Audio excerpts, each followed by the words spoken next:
Mahiroi singna thabak ama mai pak na pangthuke khalabadi thabak aduda mai punana honaba mathau tai Meena Tounei-Chatnei Haina Chatkadaba Amadi Tougadaba Natte Haina Imphal West District Deputy Commissioner Mayanglambam Raskumar na phongdokhrei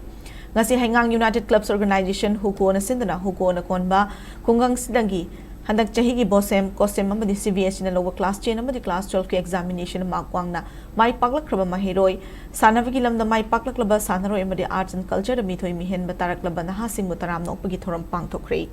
Haingang Ivdong Marjing Lai Harau from the Pangtokiba Thoramadu M. Raskumar na makha taraduna tauge khaliba thabak adu mai pak danaba mathak thongba singda hangbagi hainabi thamduna kanaba loksina na honagadabani haiki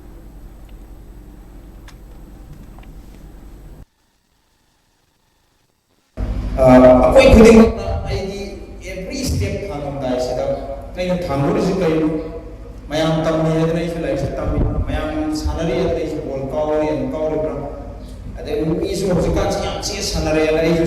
sanadori bra mayam su iya hai adna isu iya hai na saturi bra hai ki wakhal thunante ai da khanjari bedu ai na tawge khali bodu wakhal khanthara ka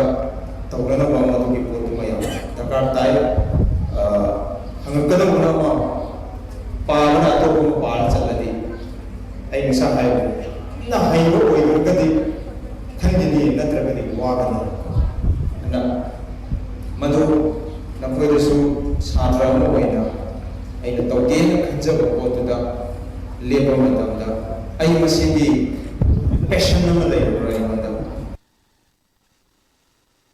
Thoramadu Babina Group of Companies ki Chairman and Managing Director Dr. Thangzam Davli na hai kibada hauziki matamna competitive oirakpana hiram khuding da hotna bakan ba mathau tai mairoi sing na mai pak poina na ba hotna bale payade atan ba thadok to na hiram khudima khaitoi sing thoina na ba hotna ba mathau tai afaba thabak thoram sing tawbagi haina bi malaina ba hotna ba mathau tai haiki ngasi ki Thoramadu da Travel Affairs and Hills ki Joint Secretary NG Uttam Manipur State Panchayat Parishad ki President P December Persons with Disabilities Manipur ki State Commissioner W Virahari yauna Kya saru yaki bagaloindana mai paklaklaba mairoi sing sanaroi sing na khudol potamduna puning thogatki